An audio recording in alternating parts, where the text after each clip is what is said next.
Hi guys, today I'll be teaching you how to play All of Me on piano. This is how it goes. So just set up my thingamajiggy.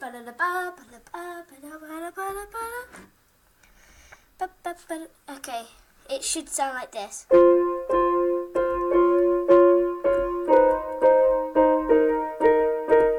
Yeah.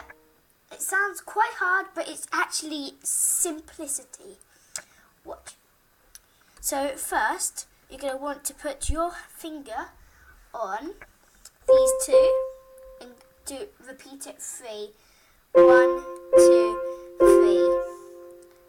And then you're going to want to keep your thumb on the same position and then put your pinky on this one and go 3 times again.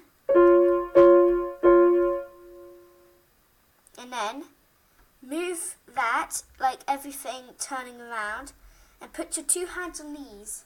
Do it 3 times.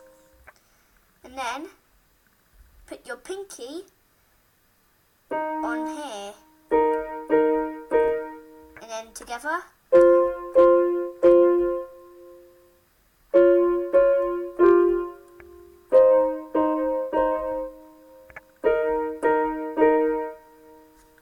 Now I'll repeat it 4 times for you.